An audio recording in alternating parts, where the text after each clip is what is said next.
দেখতে দেখতে 2 মাস কেটে গেল। শীতের তীব্রতা বাড়তে লাগলো। এরই মধ্যে জাঙ্কুকের ফাইনাল পরীক্ষা শেষ হলো। বন্ধুদের থেকে বেশ কিছু টাকা পয়সা ধার করতে হলো জাঙ্কুককে। যেই সময়তে টাইফয়েড হলো। জাঙ্কুকের তখন দিশেহারা অবস্থা। তে একা বাসায় থাকে। এদিকে নিজের পরীক্ষা, চাকরি, টিউশন কি করবে জাঙ্কুক ভেবে উঠতে পারলো না। শেষে ঠিক করলো তের সুস্থ হওয়া পর্যন্ত একজন মহিলা রাখবে বাসায়। জাঙ্কুকের অনুপস্থিতিতে সে যাতে তেকে দেখে রাখতে পারে। কিন্তু বললেই তো আর হয়ে যায় না কাজটা। কাকে রাখবে, যাকে রাখবে সে কতটুকু বিশ্বস্ত তাও তো জানতে হবে। শেষে জাঙ্কুক বাড়িওয়ালার কাছে গেল।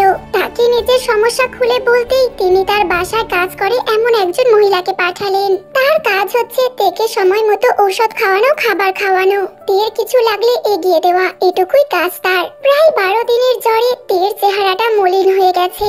মাথার চুল সব ঝরে পড়ছে, ভীষণ শুকিয়ে গেছে তে। জাঙ্কুকের ভীষণ কষ্ট হয় তের দিকে তাকালে। একদিকে হাতে টাকা পয়সার টানাটানি, আবার অন্যদিকে তের চিকিৎসা।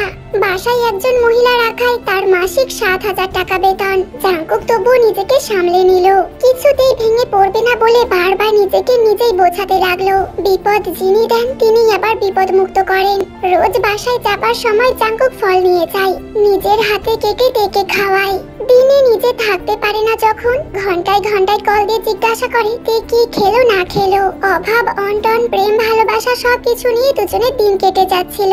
কিন্তু এরই মধ্যে সমস্যা দেখা দিল অন্য জায়গায়। বাড়িওয়ালা বাসা ভাড়া আরো 2,000 টাকা বাড়িয়ে দিল। সেই মুহূর্তে জাঙ্কুকের মনে হলো পায়ের নিচের মাটি সরে গেছে তার। এমনিতেই প্রায় 22 থেকে 23,000 টাকার মতো ধার করতে হয়েছে, কিন্তু বাড়ি ভাড়া আরো বাড়ানোর জন্য সংসার খরচ 4,000 থেকে নামিয়ে 2,000-এ আনতে হলো। এইদিকে তের এই মুহূর্তে পুষ্টিকর খাবার খাওয়া দরকার। জাঙ্কুক টিউশনি শেষ করে রাস্তার পাশে বসে পড়লো। এই মুহূর্তে তার মনে হচ্ছে তার চাইতে অসহায় এই পৃথিবীতে আর কেউ নেই। নিজের ভালোবাসার মানুষকে পাওয়ার পরেও তাকে ভালো রাখতে পারছে না সে।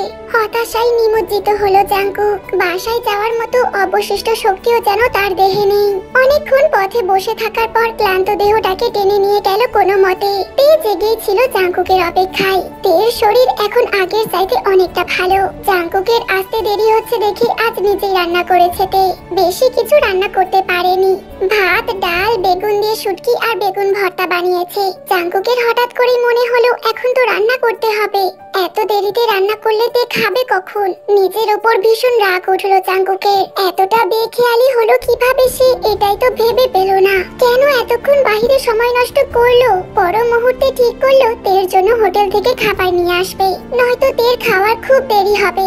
জাঙ্কুককে আবারও বের হতে দেখে তে আটকালো। কোথায় যাচ্ছেন এখন আবার? এমনিতেই তো দেরি করে বাসায় ফিরেছেন। জাঙ্কুক মাথা চুলকে বলল, একটু বাইরে যাচ্ছি, রান্না করতে তো দেরি হয়ে যাবে, আর তোমারও তো খেতে দেরি হবে, তখন তোমার জন্য খাবার নিয়ে আসে গিয়ে। তে জাঙ্কুকের হাতটা চেপে ধরে বলল, কোনো দরকার নেই, আমি রান্না করেছি আজকে, আসুন খাবার খাবো। জাঙ্কুক তাকিয়ে রইল তের দিকে। তোমার রান্না করার কি দরকার ছিল? তোমার শরীর এখনো ঠিক হয়নি তে। ডিম সিদ্ধ করেছো? তে মাথা নাড়িয়ে জানালো করেনি। জাঙ্কুক কথা না বাড়িয়ে চুলায় ডিম সিদ্ধ করতে দিল। তারপর ঢাকনা সরিয়ে দেখলো শুটকি রান্না করেছে তে। হতভম্ব হয়ে গেল জাঙ্কুক। বাহিরে এসে জিজ্ঞেস করলো, সত্যি তুমি রান্না করেছো তে? এত অবাক হওয়ার কি আছে? আমি কি রান্না করতে পারি না নাকি? খুব ভালো না হলেও তো কিছুটা পারি, খাওয়া যায় আমার রান্না। আপনার মতো হয়তো সেরা রাঁধুনি আমি না। সত্যি তুমি রান্না করেছো? সমস্যা কি? তুমি শুটকি রান্না করেছো তে, এটাই তো আমার জন্য আশ্চর্যের ব্যাপার। আপনার তো অনেক প্রিয় একটা খাবার, তাই ভাবলাম একটু চেষ্টা করে দেখি। হালাল খাবারই তো এটা, তাহলে কেন এত নাক ছিটকায়? সেই জন্যই রান্না করেছি।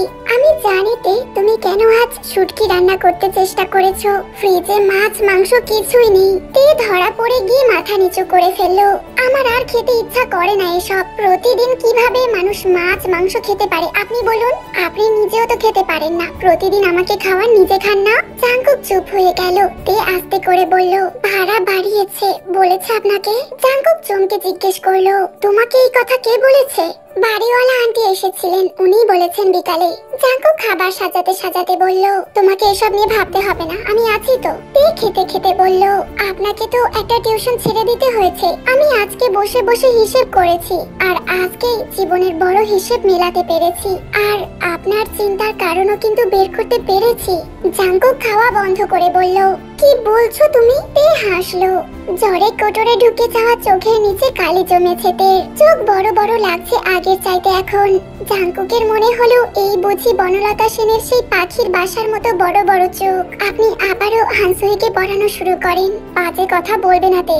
আপনার মেইন চিন্তা তো এটাই, উপার্জন কমে গেছে, তার উপর থেকে সামনের মাস থেকে ভাড়া দিতে হবে 17,000 টাকা। আমি বুঝতে পারছি আপনার মানসিক পেরেশানি কতটা এই মুহূর্তে। তার মধ্যে আমারও এরকম জ্বর হলো, নিশ্চয়ই আপনাকে অনেক ধার দেনা করতে হয়েছে। এই সময়ে এত খরচের মধ্যে আমার জন্য একজন বাড়তি মানুষ রাখতে হয়েছে। আমি খুব ছোট নয় যে এসব বুঝবো না। জাঙ্কুক খাওয়া শেষ করে বলল, এতটা বড় হয়ে যাওনি যে এত চিন্তা তোমাকে করতে হবে এই সময়।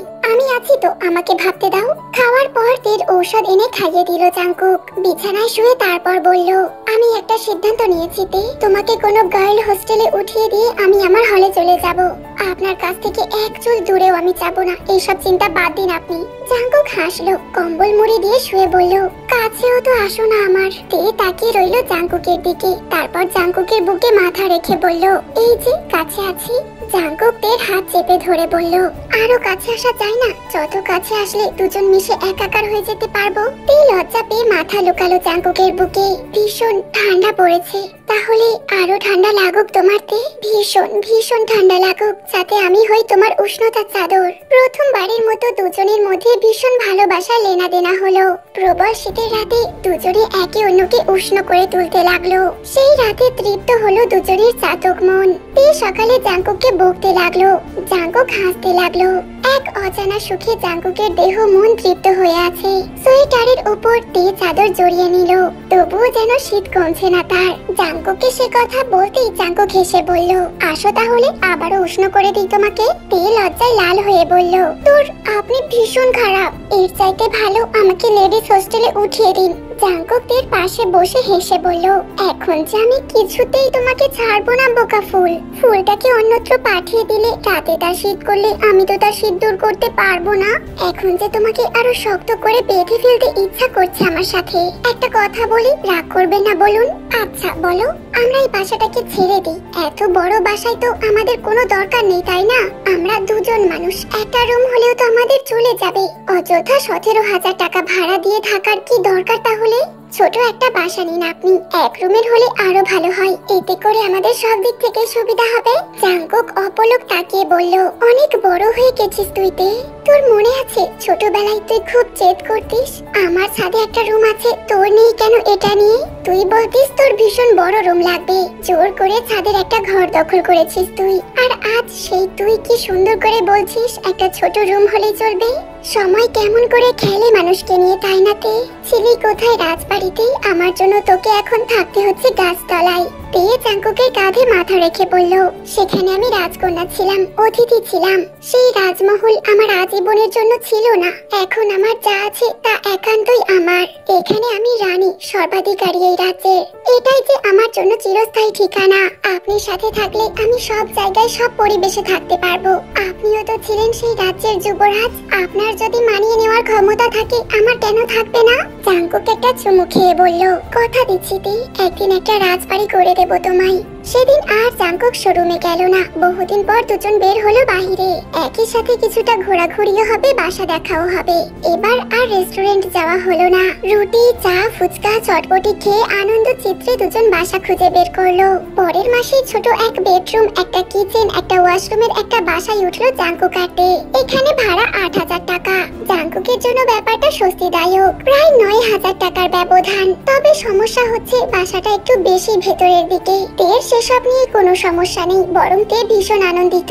কেননা এখানে এরকম অনেকগুলো ফ্ল্যাট আছে একই ফ্লোরে। সবাই তাদের মতো করে থাকছে, জীবন যুদ্ধে লড়ে যাচ্ছে সবাই।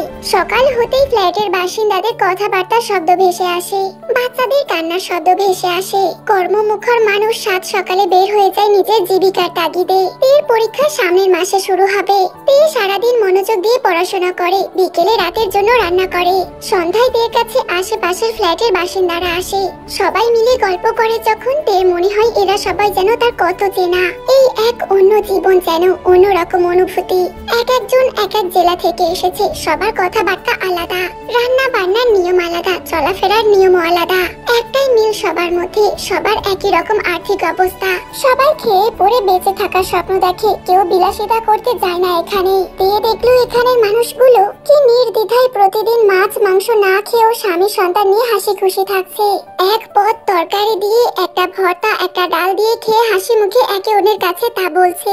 বলতে তাদের মধ্যে কোনো জড়তা নেই, লজ্জা পায় না কেউ নিজের দৈন্যতা স্বীকার করতে, কেউ কাউকে নিয়ে বড় করতে চায় না, কার কি আছে সেসব নিয়ে প্রতিযোগিতা হয় না। এরা সবাই যেন সবার ভীষণ আপন। তীর মনে হলো আগের বাসার কথা। তার টাইফয়েড হবার পর বাড়িওয়ালার বউ প্রতিদিন বিকালেই আসতো তাদের বাসায় গল্প করতে।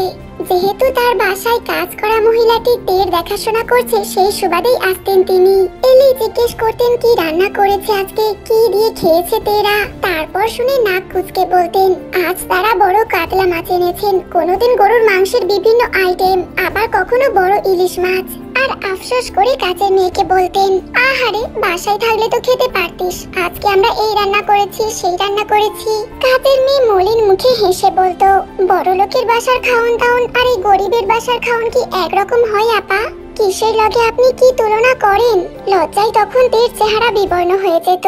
নতুন শাড়ি জুয়েলারি পরে বাড়িওয়ালি এলে তে তখন মনে মনে আল্লাহকে ডেকে যেত। শাড়ির দাম কত, কোন ব্র্যান্ডের শাড়ি জুয়েলারি কই থেকে নেওয়া, এসবের ফিরিস্তি শুনিয়ে বলতেন তোমার তো এসব নেই মনে হয় তে, তোমার কানের এই ছোট্ট দুলটা ছাড়া তো আর কিছুই দেখিনি তোমাকে কখনো পড়তে। তোমার বরকে বলো না নাকি তোমাকে টাকা পয়সা দেয় না সে? আমার এইসব দেখো, এগুলো আমি গত শুক্রবারেই কিনে এনেছি নিজে গিয়ে। তের রাগ হলো ভীষণ। সে যেভাবে আছে সেভাবেই তো সে সুখী, সে তো উচ্চাশা করছে না, তবুও কেন উনি এসবের কথা বলেন? এই যে জাঙ্কুক বাসায় ফেরার সময় মনে করে তের জন্য একটা পাঞ্চ ক্লিপ, একটা ফুলের মালা, একটা গোলাপ ফুল, এক মুঠো কাচের চুড়ি, এক জোড়া পায়েল এইসব কিনে আনে নিজে থেকে। এসব পেয়ে তে যে পরিমাণ সুখ পায় তা কি 2 ভরি ওজনে কানের দুলের মধ্যে পাবে? 14 থেকে 15,000 টাকা দিয়ে শাড়ি কিনে এনে কি পাবে? প্রিয় মানুষটা ভালোবেসে যা এনে দেয় তার চাইতে কি নিজের কেনা 1000 টাকা দামের জিনিসটা বড় হয় কখনো? এই শোয়াফে অতিষ্ঠ হয়ে তে একদিন জবাব দিল আন্টি আঙ্কেল কি নিজে থেকে আপনার জন্য কিছু কিনে আনে না নিজে পছন্দ করে? আরে ওর সময় কোথায়, আমার ওর পছন্দ ভালো লাগে না, ও এসব কেনাকাটা করতে পারে না ভালো করে, আমি নিজেই কিনি নিজের পছন্দে।